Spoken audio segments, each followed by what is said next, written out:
así dice el versículo 7 del capítulo 22 de Lucas. Llegó el día de los panes sin levadura, en el cual era necesario sacrificar el cordero de la Pascua. Y Jesús envió a Pedro y a Juan, diciendo: id, preparadnos la Pascua para que la comamos. Ellos le dijeron: ¿dónde quieres que la preparemos? Él les dijo: he aquí, al entrar en la ciudad os saldrá en encuentro un hombre que lleva un cántaro de agua. Seguidle hasta la casa donde entrare. Y decid al padre de familia de esta casa: el maestro te dice, ¿dónde está el aposento donde he de comer la Pascua con mis discípulos? Entonces él os mostrará un gran aposento alto ya dispuesto, preparado allí. Fueron pues y hallaron como les había dicho y prepararon la Pascua. Cuando era la hora, se sentó a la mesa y con él los apóstoles. Y les dijo: cuánto he deseado comer con vosotros esta Pascua antes que padezca, porque os digo que no la comeré más hasta que se cumpla en el reino de Dios. Y habiendo tomado la copa, dio gracias y dijo: tomad esto y repartidlo entre vosotros, porque os digo que no beberé más del fruto de la vida hasta que el reino de Dios venga. Y tomó el pan y dio gracias y lo partió y les dio, diciendo: esto es mi cuerpo que por vosotros es dado, haced esto en memoria de mí. De igual manera, después que hubo cenado, tomó la copa diciendo: esta copa es el nuevo pacto en mi sangre, que por vosotros se derrama. Mas he aquí, la mano del que me entrega está conmigo en la mesa. A la verdad, el Hijo del Hombre va según lo que está determinado, pero ay de aquel hombre por quien es entregado. Entonces ellos comenzaron a discutir entre sí quién de ellos sería el que había de hacer esto. Amén. Entonces vamos a mirar este pasaje en Lucas capítulo 22 para continuar con nuestro estudio. Dice en el versículo 7 que llegó el día de los panes sin levadura, en el cual era necesario sacrificar el cordero de la Pascua, ¿no? En la enseñanza anterior hemos hablado bastante ampliamente de la Pascua y de la fiesta de los panes sin levadura, ¿no? Y cómo estos dos nombres significan, son en realidad de la misma fiesta, pero tienen su significado particular. Ok, ahora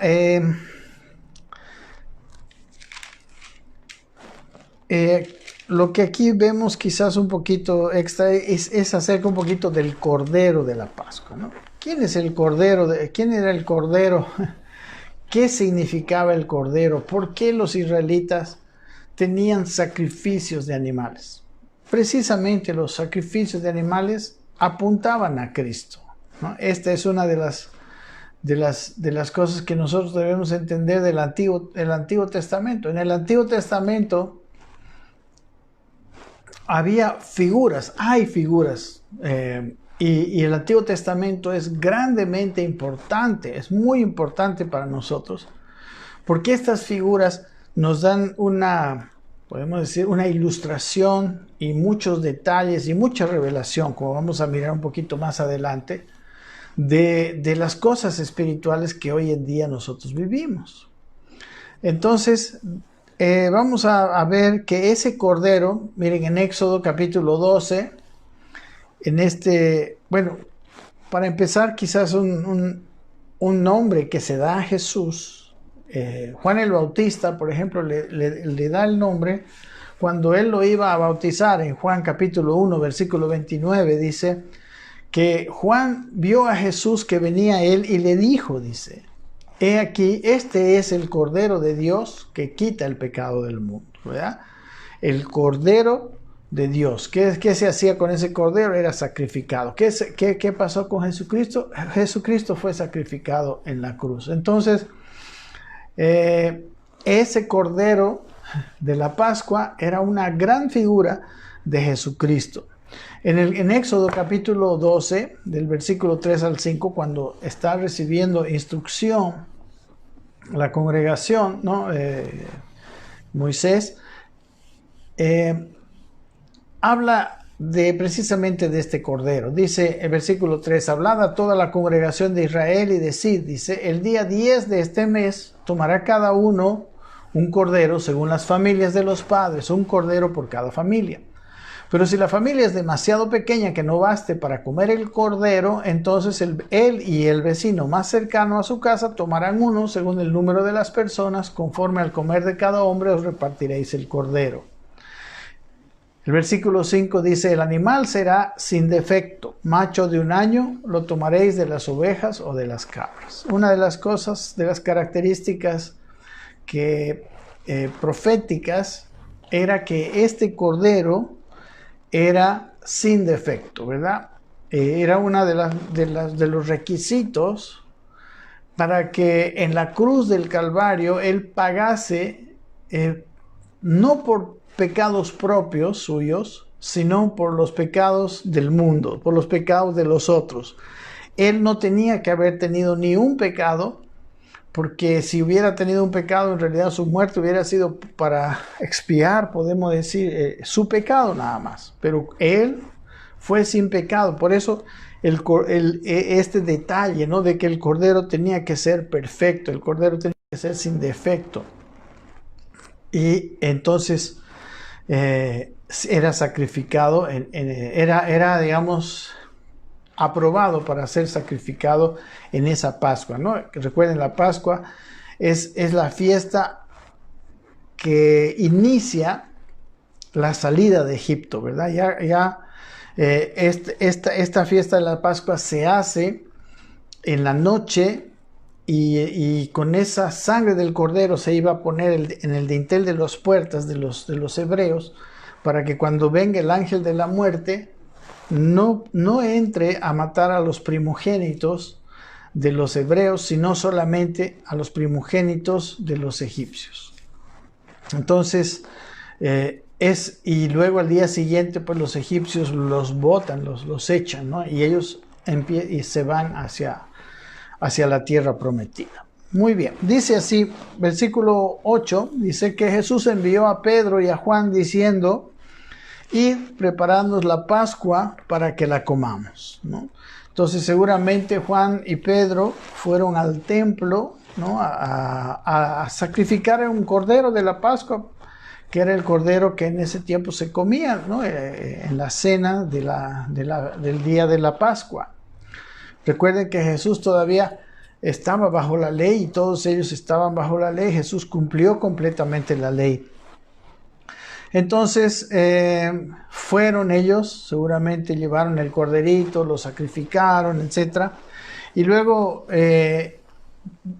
había que asarlo, como vamos a ver un poquito más adelante. Entonces dice el versículo 9, ellos le dijeron, ¿dónde quieres que la preparemos? Hombre, en el lugar donde iban a cenar. Él les dijo, he aquí, al entrar en la ciudad os saldrá al encuentro un hombre que lleva un cántaro de agua, seguidle, dice, hasta la casa donde entrare. Y decid al padre de familia de esta casa, el maestro te dice, ¿dónde está el aposento donde he de comer la Pascua con mis discípulos? Entonces él os mostrará un gran aposento alto, ya dispuesto, preparado allí. Fueron pues y hallaron como les había dicho y prepararon la Pascua, ¿no? Entonces dice que era necesario tener un lugar, ¿no? En la Pascua era por familia, pero ahora ellos eran una familia, ¿no? La familia de Cristo.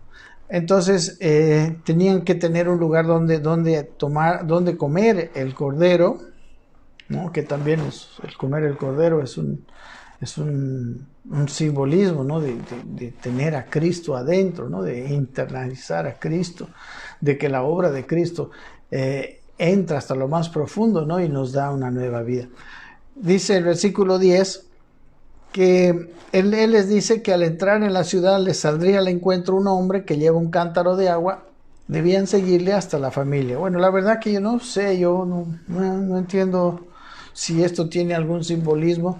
La verdad que no he podido encontrar algo así. Quizás el agua, ¿verdad? Que significa vida, ¿no? Pero no. Y luego iban a ir y decirle al padre de familia que dónde iba a estar, seguramente alguien que que ya le había ofrecido a Jesús, ¿no? El lugar donde iban a tener la cena de la Pascua. Entonces dice, él les iba a mostrar. Entonces fueron, dice el versículo 13, y hallaron como les había dicho y prepararon la Pascua, ¿no? En Éxodo capítulo 12 habla un poco de cómo era la preparación de esta Pascua. Dice el versículo 8, Éxodo 12, que esa noche comerán la Pascua asada al fuego y panes sin levadura, con hierbas amargas la comerán. Ninguna cosa, bueno, todo esto tiene un simbolismo, ¿verdad? La carne que debía ser asada al fuego, habla de su sacrificio cruento en la cruz. Luego los panes sin levadura, que habíamos visto que era lo que se debía comer de ahí en adelante. Vean por favor el capítulo anterior. Con hierbas amargas, ¿verdad? Era una situación difícil, amarga, la muerte de Cristo, igual que cómo se prepararía el cordero. Dice el versículo 9, ninguna cosa comeréis de él cruda, ni cocida en agua, sino asada al fuego. Comeréis también su cabeza, sus patas y sus entrañas. Ninguna cosa dejaréis de él hasta la mañana, dice, y lo que quede hasta la mañana lo quemaréis en el fuego. Entonces ellos fueron y asaron el cordero. Versículo 11 dice, lo habéis de comer así, ceñidos con un cinto, con vuestros pies calzados y con el bastón en la mano, y lo comeréis apresuradamente, es la Pascua de Jehová, ¿no? Amén. Entonces, esta Pascua, que es la última Pascua, podemos decir que que vivieron los apóstoles como Pascua, después lo vamos a compartir, y que la última que iba a comerla Jesús. Mis queridos hermanos, así como la Pascua de Egipto significaba la salida de la esclavitud de Egipto, esta Pascua significa la salida de la esclavitud del pecado, ¿no? Estaba a punto de ocurrir el mayor escape del pecado y de las tinieblas que iba a tener, que iba a iniciar en ese tiempo para la humanidad. El mayor escape es cuando nosotros llegamos a Cristo y fuimos trasladados, dice, del reino de las tinieblas al reino de su amado Hijo, que es un reino de luz. Así que por eso también estaban ceñidos, dice, los lomos, ¿no? Entonces hablaba de qué es el ceñir los lomos. Ellos tenían sus túnicas y se la ponían en sus lomos para poder tener libertad de caminar, ¿verdad? Y eso, el ceñir los lomos era o sea, era lo que tenían que hacer cuando tenían que caminar, tenían que trabajar, tenían que hacer cualquier cosa. Ellos hacían. Entonces, la Pascua lo debían comer así porque inmediatamente tenían que salir de Egipto. Amén. Habla de que estemos listos para un cambio de vida, listos para una transformación, ya saliendo de Egipto ahora a una tierra prometida, ¿no? Pasando obviamente por un desierto, que es el lugar de preparación, ¿no? El desierto muchas veces se significa con nuestra vida, ¿no? Nuestra vida tiene varias características que tiene el desierto hasta que podamos ser transformados y llegar a la tierra prometida. Ok, entonces podemos decir que eso es, bueno, el 14, aquí quedamos, dice, cuando era la hora se sentó a la mesa y con él los apóstoles. Y les dijo, no, ¿cuánto he deseado comer con vosotros esta Pascua antes que padezca? Porque os digo que no la comeré más hasta que se cumpla en el reino de Dios, ¿no? Miren, esa noche iba a ser tomado y después iba a ser crucificado. Entonces, por eso dice, ¿cuánto he deseado comer esta Pascua antes que padezca? Porque quizás era el último acto, podemos decir, profético que podía hacer Jesús, que iba a ser Jesús, ¿no? Hasta que se cumpla en el reino de Dios, ¿no? Se iba a cumplir en el reino de Dios precisamente cuando Él iba a ser sacrificado. Amén. Entonces, cuando Él padeció en la cruz, se cumplió la Pascua, se cumplió el pago, ¿no? Se cumplió lo necesario, ¿no? Para que nosotros podamos salir libres de Egipto y encaminarnos a la tierra prometida. Y bueno, podemos decir que hoy, ¿no?, como todo el Antiguo Testamento, los ritos, las fiestas, etcétera, todo se ha cumplido. Por eso dije hasta que esto se cumple en el reino de Dios, ¿no? Todas las cosas estas se han cumplido. Todas tienen enseñanzas, ¿verdad? Son ilustraciones, como les decía, ¿no? Y brindan detalles maravillosos, ¿no? Y revelación acerca de lo que hoy estamos viviendo espiritualmente, ¿no? Hubiera sido un evangelio muy subjetivo, ¿no? Con cosas muy etéreas, ¿no? Amor, ¿qué es amor? Amor es el bien.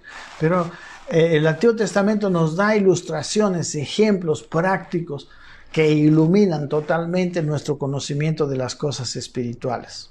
Pero por eso mismo las cosas del Antiguo Testamento deben ser conocidas, ¿no? Y tienen un valor demasiado grande. Pero nosotros ya no debemos celebrar las mismas fiestas del Antiguo Testamento, porque ya estas fiestas fueron cumplidas en la obra de Cristo. Quisiera ver con ustedes acerca de este tema en Hebreos.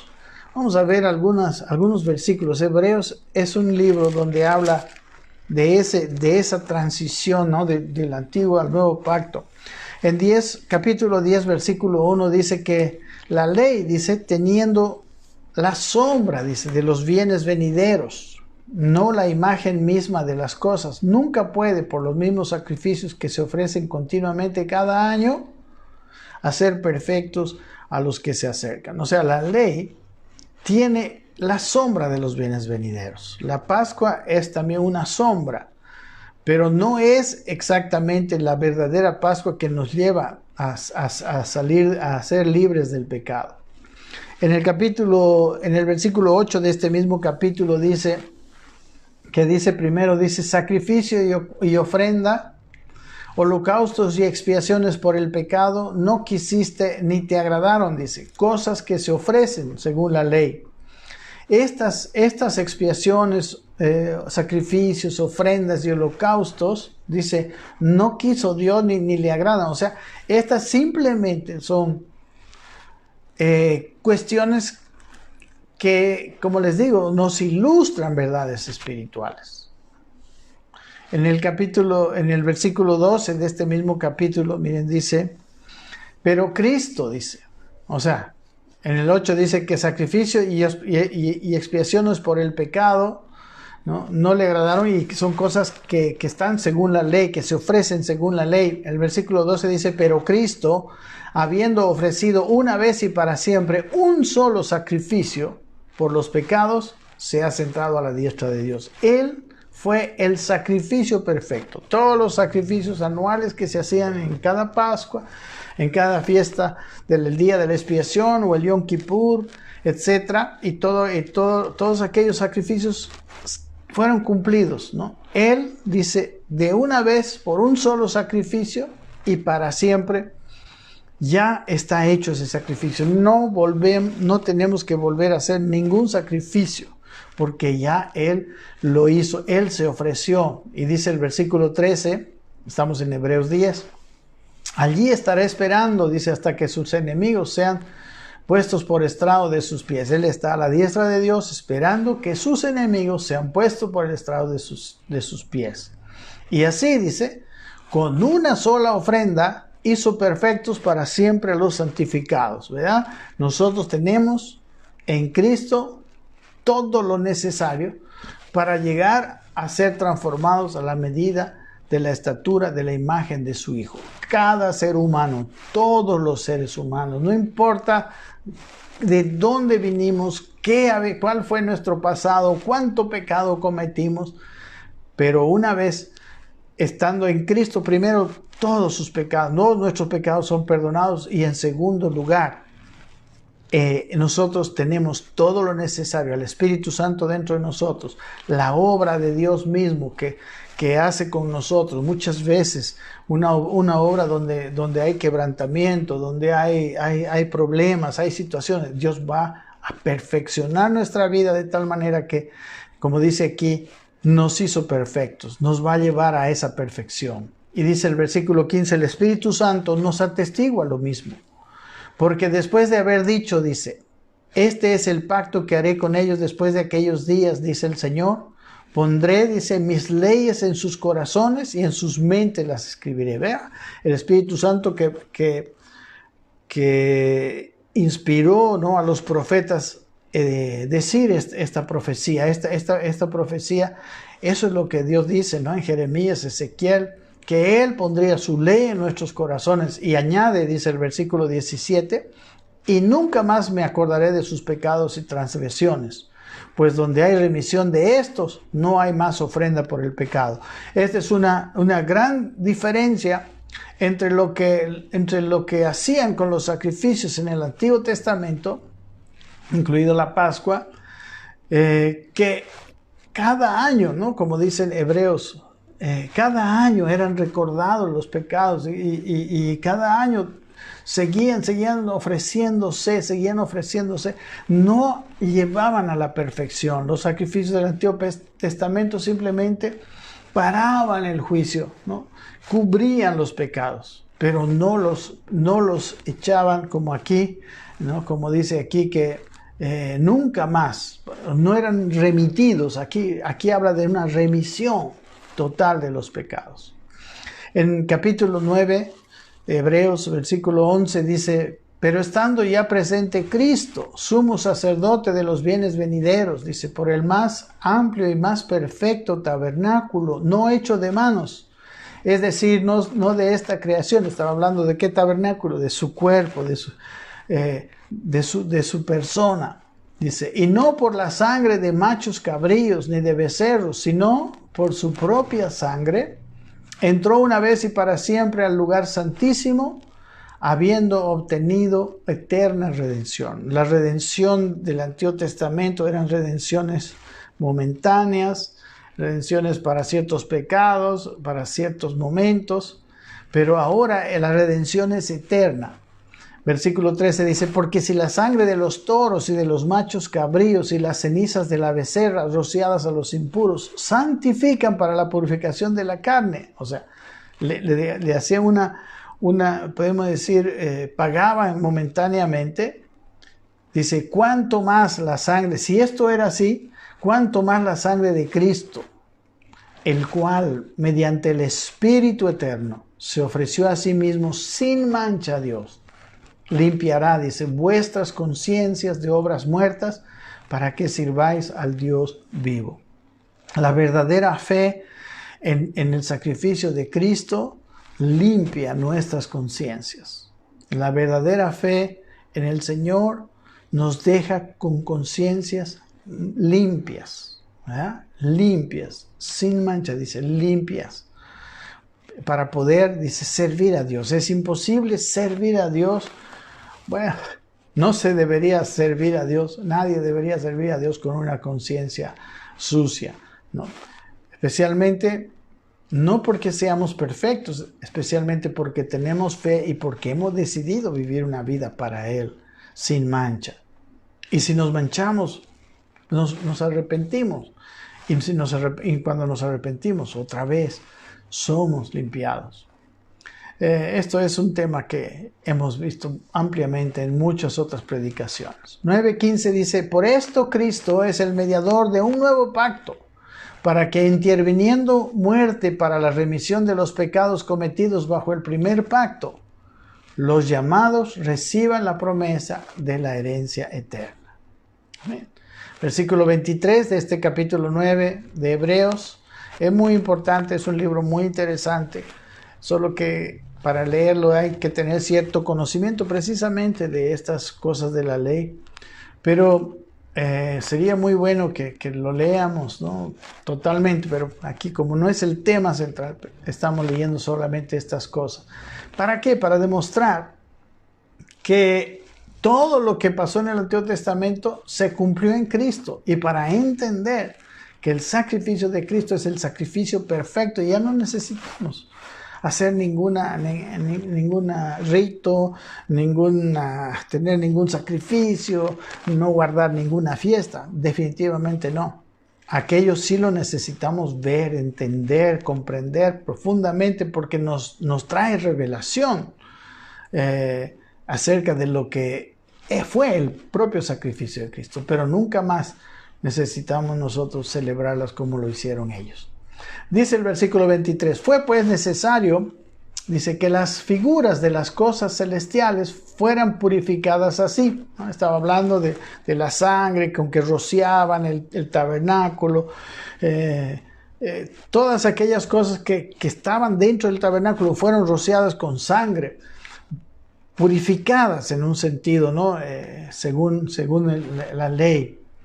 Pero todo esto tiene que ver con la purificación que Jesucristo hace de todas las cosas, y que por eso nosotros podemos tener un sacerdocio en este tiempo.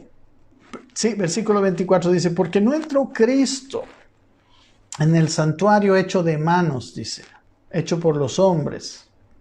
Figura, miren, ¿ves? El santuario que era el tabernáculo y después era el templo de Salomón, dice, el santuario hecho por los hombres, figura del verdadero, sino, o sea, él no entró a ese santuario, sino al cielo mismo, dice, en el cielo mismo para presentarse ahora por nosotros ante Dios. Antes ellos presentaban un cordero, era perfecto, el sacerdote lo revisaba, tenía que ser, como les digo, ¿no? Sin defecto. Ahora él se presentó ante Dios también sin defecto, o sea, estando presente, ¿no? Ante el Padre, aunque él es el mismo Dios, pero estaba haciendo la función ahora de Jesús el Cristo, de Emmanuel, Dios con nosotros. Y dice, y no para ofrecerse muchas veces, como entra el sumo sacerdote en el lugar santísimo cada año con sangre ajena, ¿verdad? Como sabemos, cada año tenía que entrar el sumo sacerdote en el lugar santísimo. Primeramente había que sacrificar el cordero y él tenía que lavarse y tenía que ser rociada la sangre sobre él para poder entrar él al lugar santísimo en la fiesta del Yom Kippur, o la fiesta que se llama del día de la expiación, una vez cada año. Dice, él no tendría que, ahora él entró, Jesucristo no entró para ofrecerse cada año como lo hacen los sacerdotes, los sumos sacerdotes. Él, dice aquí, versículo 26 dice, de otra manera, ¿no? O sea, no es como estos sumos sacerdotes, de otra manera le hubiera sido necesario padecer muchas veces desde el principio del mundo, cada año. Pero ahora, en la consumación de los tiempos, dice, se presentó una vez y para siempre por el sacrificio de sí mismo para quitar de en medio el pecado. ¿Amén? Él, con una sola vez, ya está dentro, ya expiación. El sumo sacerdote expiaba los pecados de ignorancia del pueblo de todo un año, pero al año siguiente tenía que hacerlo. Pero ahora dice que Jesucristo entró para expiar todos los pecados. El otro era con sangre ajena porque tenía que sacrificar el cordero, figura de Cristo, pero ahora Cristo con su propia sangre. Y dice el versículo 27, de la manera que está establecido para los hombres que mueran una sola vez y después el juicio, así también Cristo fue ofrecido una sola vez para llevar los pecados de muchos y aparecerá por segunda vez sin relación con el pecado para salvar a los que se esperan. La otra vez que vamos a ver a Jesucristo no va a tener nada que ver, porque esta primera vez que Él sufrió en la cruz es suficiente y es para siempre. Amén. Entonces, todo esto vemos aquí en el libro de Hebreos, hablando de que lo que dijo Jesucristo, ¿no? Que ya no comería más, dice, hasta que se cumpla, ¿no? Esta Pascua, hasta que se cumpla. En su obra en la cruz, Él cumplió, ¿no? Él cumplió todas las predicciones del Antiguo Testamento para Él. ¿Ok? Entonces es algo cumplido, la Pascua, las fiestas, todo apuntaba a Cristo, ¿no? Entonces ahora, ya habiéndose cumplido la Pascua, para nosotros ahora Así como ellos salieron de Egipto y van hacia la tierra prometida, nosotros también vamos hasta la vida plena que Dios nos da, y a una vida plena de dependencia y de caminar en obediencia al Señor. Y usted puede leer todo lo que dice en Deuteronomio, etcétera, cómo son las leyes para el cumplimiento, ¿no?, de los israelitas cuando lleguen a la tierra prometida. Y de ahí podemos aprender muchísimo para la vida que nos toca ahora, después de haber recibido la salvación. ¿Ok? Dice, seguimos el versículo 17, ¿no? En el 16 dice que él ya no comería más esta Pascua hasta que se cumpla en el reino de Dios, ¿no?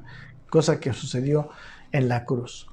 Y habiendo tomado, versículo 17, y habiendo tomado la copa, dice, dio gracias y dijo también, y dijo, tomad esto y repartidlo entre vosotros, porque os digo que no beberé más del fruto de la vid hasta que el reino de Dios venga, ¿no? Entonces tomó la copa y la repartió y la bebieron. Y él dice, hasta que el reino, nunca más la bebería hasta que el reino de Dios venga, ¿no? ¿Cuál es qué es la expresión que cuando venga el reino de Dios? También el reino de Dios viene inmediatamente después de su obra en la cruz. El reino de Dios habla de la autoridad de Dios que le dio al hombre. Miren, desde Génesis quiero ver con ustedes. Esto voy a hablarlo muy breve porque está en muchas otras partes, y tampoco es el tema principal, pero el reino de Dios es la autoridad que Dios le dio, ¿no? Inicialmente se la dio al primer hombre, Adán, y con él a todos los descendientes. Miren, dice en Génesis capítulo 1, versículo 26 al 28. Entonces dijo Dios, dice, hagamos al hombre a nuestra imagen, conforme a nuestra semejanza, y aquí está el reino, aquí está la autoridad. Y dice, y tenga potestad, tenga autoridad, reine sobre los peces del mar, las aves de los cielos y las bestias, sobre toda la tierra y sobre todo animal que se arrastra sobre la tierra. Ese es el reino, esa es la autoridad que Dios le dio. Y dice, y creó al hombre, el versículo 27, a su imagen, a imagen de Dios lo creó, varón y hembra los creó. ¿Por qué los creó a su imagen? Porque Él quiso que la tierra lo conozca a Él a través de Adán y Eva. Y los bendijo, dice el versículo 28, Dios, y les dijo, fructificad y multiplicaos, llenad la tierra y sometedla. Esta misma palabra habla de reino. Ejerced potestad, habla de reino, sobre los peces del mar, las aves de los cielos y todas las bestias que mueven sobre la tierra, ¿no? Entonces Dios le dio reino. Ustedes recuerden que ese reino fue arrebatado por Satanás cuando Satanás lo tentó, ¿no? Y le hizo que él le obedeciera, que Adán le obedeciera a él, Adán y Eva, y ellos desobedecieran a Dios, ¿no? Tal es así que el Satanás todavía en algunos pasajes del Nuevo Testamento, él es llamado el príncipe de este siglo, ¿no? El rey de este siglo. Y se evidencia, hay un versículo que me parece bien evidente, que nos muestra cómo el reino ahora ya no estaba legalmente en manos ni del hombre, no estaba sino en manos de Satanás. Dice Lucas capítulo 4, versículo 5, después usted lo puede ver, cuando la tentación que hace el diablo a Jesús, antes de empezar su ministerio, dice, luego lo llevó el diablo a un monte alto y le mostró en un momento todos los reinos de la tierra, y le dijo el diablo, miren lo que le dijo el diablo, a ti te daré todo el poder de estos reinos y la gloria de ellos, estos reinos y la gloria de ellos, porque a mí me ha sido entregada y a quien quiero la doy. Miren, aquí para muestra hay un botón, hay otros versículos, pero nos muestra que el reino dado a Adán fue traspasado a Satanás, pero este reino sería reconquistado precisamente por Jesús, iba a ser conquistado al día siguiente, ¿no? En después de esta Pascua. Por eso dice, y yo no beberé más esta copa hasta que se cumpla en el reino de Dios. Dice en Colosenses 2:13, y hay otros versículos, pero me gustan estos, dice, y a vosotros, dice, estando muertos en pecados y en la incircuncisión de vuestra carne, os dio vida, juntamente con él perdonándoos todos los pecados. Él ahí anuló el acta de los decretos que había contra nosotros y que nos era contraria, y la quitó de en medio, clavándola en la cruz, ¿no? Toda la historial de pecado que hemos tenido, lo clavó en la cruz. Y dice el versículo 15, y despojó a los principados y a las autoridades y los exhibió públicamente, triunfando sobre ellos en la cruz.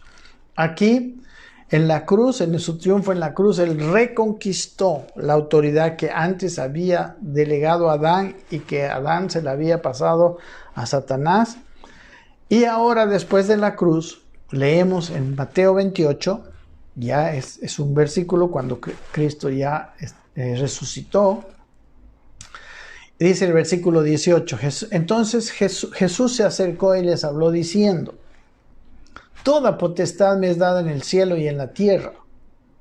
Él la reconquistó, recuerden. Por tanto, les dice, id y haced discípulos a todas las naciones, bautizándolos en el nombre del Padre, del Hijo y del Espíritu Santo, enseñándoles que guarden todas las cosas que os he mandado, y yo estoy con vosotros hasta el fin del mundo, ¿no? Aquí habla de que él otra vez le fue dada la potestad porque la conquistó en la cruz. Amén. Entonces, esto podemos decir nosotros, hablando de que él reconquistó y luego les dio, ¿no?, esa potestad, y les dio la orden en virtud de esa potestad para que ellos vayan y hagan esta, ¿no? Luego dice, versículo 20, hagan la obra, ¿no? Hagamos nosotros la obra. Y luego dice el versículo 19, o sea, en el 18 dice que no bebería más la copa hasta que el reino de Dios venga, que ahora ha venido, ¿no? Nosotros participamos del reino de Dios en la medida en que nos sometemos al reinado de Dios en nuestras propias vidas. Dice aquí, y tomó el pan y dio gracias y lo partió y les dio diciendo, esto es mi cuerpo que por vosotros es dado, haced esto en memoria de mí, ¿no? Él dio su cuerpo para que o sea, dio su cuerpo para nosotros, ¿no? Dice en Isaías 53, versículo 4, cuando Isaías estaba profetizando del Mesías, el famoso capítulo 53, dice, ciertamente llevó él nuestras enfermedades y sufrió nuestros dolores, pero nosotros lo tuvimos por azotado, como herido y afligido por Dios. Mas él, dice, herido fue por nuestras rebeliones, molido por nuestros pecados. Por darnos la paz cayó sobre él el castigo, y por sus llagas fuimos nosotros curados. Todos nosotros nos descarriamos como ovejas, cada cual se apartó por su camino, mas Jehová cargó en él el pecado de todos nosotros, ¿no?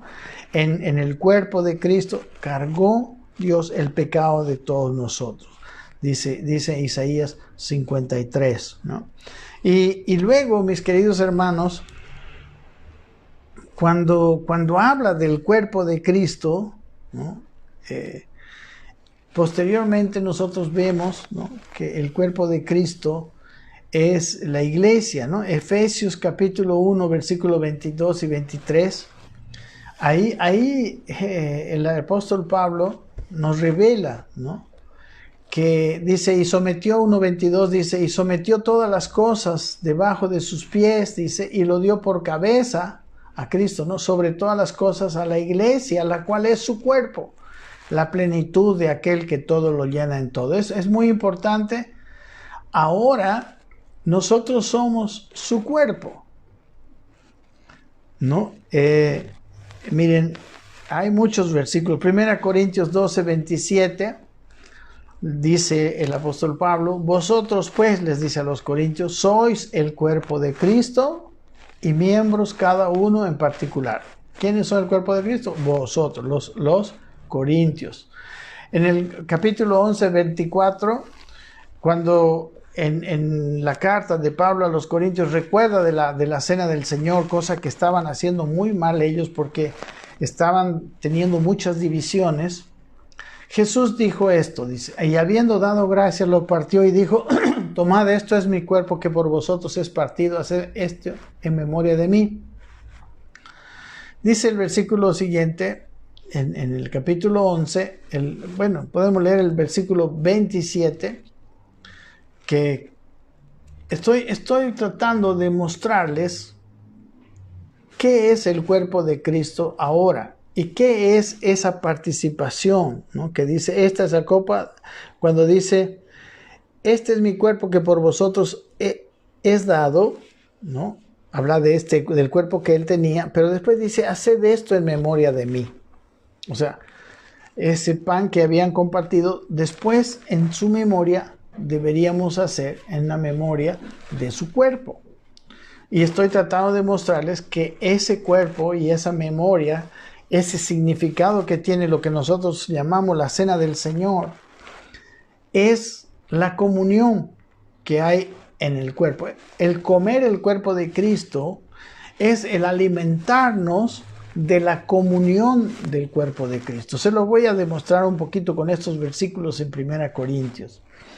Entonces, dice, por ejemplo, después de haber hablado de la cena del Señor en el capítulo 11, dice el apóstol Pablo, de manera que cualquiera que coma este pan o beba esta copa del Señor indignamente será culpado del cuerpo y de la sangre del Señor. Por tanto, pruébese cada uno a sí mismo y coma, dice, así del pan y beba la copa.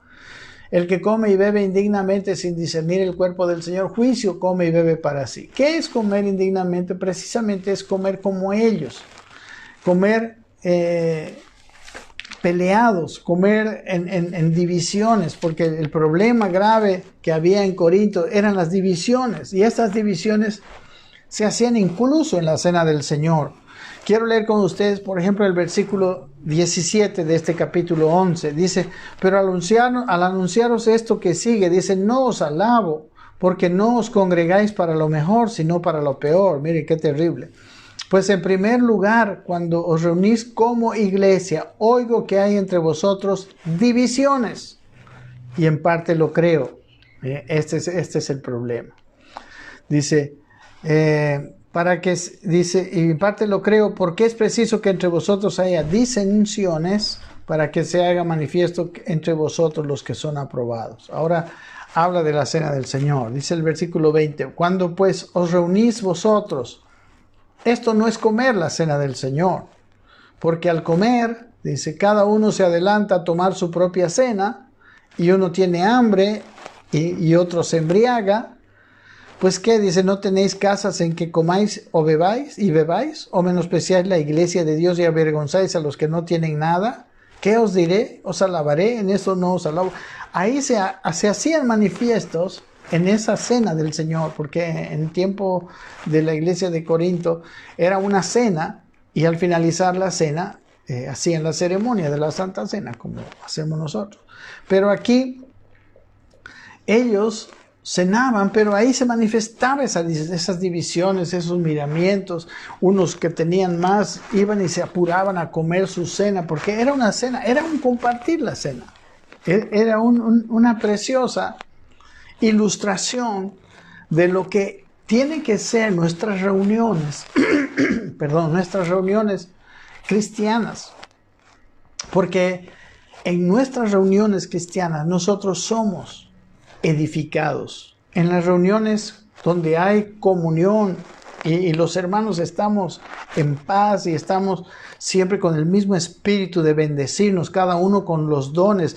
El capítulo siguiente, el capítulo 12, habla de cómo se edifica la iglesia según los dones que tiene cada uno. Era necesario que esa comunión, esa reunión del cuerpo de Cristo tenía que hacerse dignamente.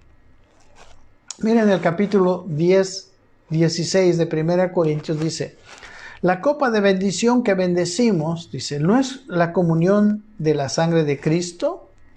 el pan que partimos no es la comunión del cuerpo de Cristo. Entonces, ¿qué es el pan que partimos, según este versículo?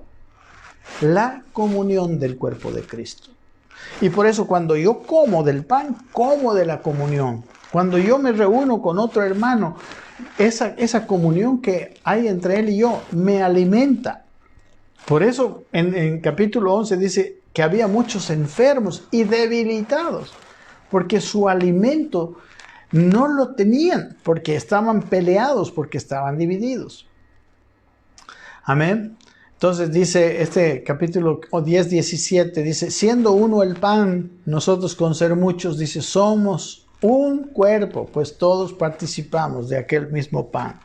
Si Cristo fuera el centro de nuestros corazones, no podríamos estar peleados. Y esta, dice, ahora vamos a leer el 12, ¿no? De esta primera de Corintios. Dice, así como el cuerpo es uno, dice, y tiene muchos miembros, pero todos los miembros del cuerpo, siendo muchos, son un solo cuerpo, dice, así también Cristo.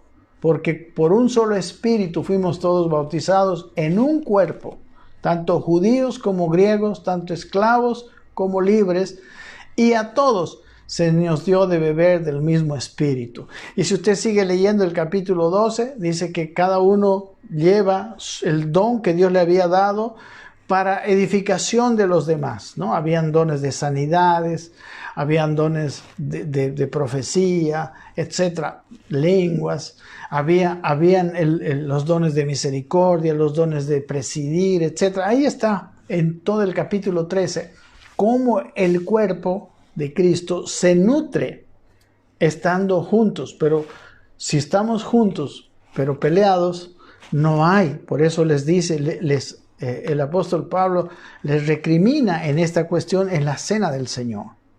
Amén. Bueno, es muy importante que usted lo pueda leer cuando estudie la cena del Señor. Pero lo más importante de la cena del Señor es la comunión que tenemos que tener los que participamos. Y realmente la cena del Señor es la participación de la comunión. Ustedes no saben, mis hermanos, cuánta bendición obtengo yo cuando me reúno con hermanos, ¿no? Pastores o hermanos del cuerpo de Cristo, y cada uno habla y todos tenemos participación y todos comemos y nos alimentamos y nos fortalecemos con los dones particulares, con el punto de vista, con la revelación que uno tiene, con el canto que otro tiene, con todo lo que sucede dentro del cuerpo de Cristo cuando existe comunión. Amén. Cosa que tristemente carecían los corintios. Ellos, el principal problema de la iglesia más carnal del Nuevo Testamento, donde reciben una de las cartas más duras y que va a corregir y a corregir y a corregir, era una iglesia dividida. Y estaban muchos enfermos y muchos debilitados y muchos aún estaban durmiendo. Estaban durmiendo, yo creo. No creo que estaban durmiendo en lo físico, estaban durmiendo en lo espiritual. Como hay muchas personas cuando no participan del cuerpo de Cristo. Por eso también en Hebreos termina diciendo que no debemos dejar de congregarnos. En la congregación de los santos, en la comunión, hay una alimentación muy poderosa, muy espiritual. Por eso Jesús les dijo, tomad, comed. Esto es mi cuerpo que por vosotros es dado. Amén. Entonces, en ese mismo espíritu fuimos bautizados para permanecer en ese mismo espíritu, para que ese mismo espíritu, que es lo que nos hace, que es lo que tenemos en común, nos pueda unir a personas tan diferentes como somos todos los miembros del cuerpo de Cristo. Lea el capítulo 12 de 1 Corintios y va a ser muy bendecido, ¿no? Viendo como base el 11 y el 10 que hablan, ¿no? de la bendición, de la comunión y de la participación de los dones que particularmente cada uno tiene. ¿Ok? Ok. Muy bien. Entonces, podemos, y aquí termina diciendo más, dice, de igual modo, después que hubo cenado, tomó también la copa, ¿no? La segunda vez que toma la copa, después ya de haber cenado. Este es el nuevo pacto en mi sangre que por vosotros se derrama, ¿no? La sangre de Cristo es pues aquella que, como habíamos hablado, es esa sangre que paga nuestros pecados, ¿no? Miren, leamos un poquito para entender esto el Hebreos capítulo 8 y con esto terminamos. Hebreos 8:8 dice, pues reprendiéndolos dice, vienen días, dice el Señor, en que estableceré con la casa de Israel y con la casa de Judá un nuevo pacto. Y aquí habla de un nuevo pacto en mi sangre. ¿Por qué en su sangre? Porque la sangre de Cristo nos limpiaba para entrar en ese pacto. Dice, no como el pacto que hice con sus padres el día que los tomé de la mano para sacarlos de la tierra de Egipto. Como ellos no permanecieron en mi pacto, dice, yo me desentendí de ellos, dice el Señor. Ahí fue el quebrar de ese pacto con su pueblo, Israel. Por lo cual, dice el versículo 10, este es el pacto que haré con la casa de Israel después de aquellos días, dice el Señor. Pondré mis leyes en la mente de ellos y sobre su corazón las escribiré y seré a ellos por Dios y ellos me serán a mí por pueblo. Ese pacto interno, ¿no? que tiene la ley no aquí, no leída, sino adentro, ¿no? Y dice, y ninguno, versículo 11 dice, ninguno enseñará a su prójimo, ni ninguno a su hermano diciendo, conoce al Señor, porque todos me conocerán, desde el menor hasta el mayor de ellos, porque será una cosa interior, naturaleza. Dice, porque seré propicio a sus injusticias y nunca más me acordaré de sus pecados ni de sus maldades. ¿En virtud de qué? En virtud de su sangre derramada en la cruz, en virtud de su vida derramada en la cruz. Y miren el versículo 13, dice, al decir nuevo pacto, ha dado por viejo al primero, y lo que se da por viejo y se envejece está próximo a desaparecer. ¿Ok?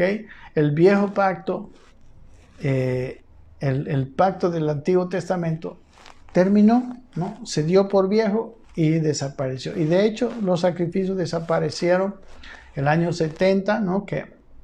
Donde vino el juicio de Dios precisamente contra los exponentes, podemos decir, de este viejo pacto, y que incluso llegaron a perseguir a la iglesia. Por ejemplo, los hebreos son los cristianos que habían salido del judaísmo y que se habían convertido en cristianos, perseguidos otra vez por aquellos que tenían todavía en el templo los sacrificios y que tenían su viejo pacto. Pablo fue perseguido por los judíos de una forma terrible. Entonces Dios juzgó, ¿no?, el corazón de ese viejo pacto, que era el templo de Jerusalén, y Jerusalén con su templo y todo fue destruido el año 70 por los romanos. Amén. Bueno, mis queridos hermanos, y luego habla de Judas, y de Judas hemos hablado ampliamente el miércoles pasado, y por favor ustedes pueden verlo en la predicación de allá. Bueno, gracias, llegó nuestro tiempo, les doy un abrazo y deseo que Dios les haya bendecido. Sé que lo que he hablado es bastante material y yo creo que lo que cada persona que hace con la clase que nosotros tenemos tiene que ser estudiar en su casa y repasar lo que les he dicho, anotar los versículos, porque es necesario, ¿no?, hacerlo y comer también. Es una comida que debe tener cada uno de ustedes.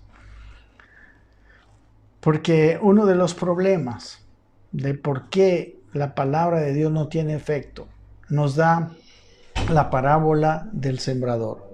En la parábola del sembrador dice que una de las cosas, la semilla que cae junto al camino, las aves se lo llevan.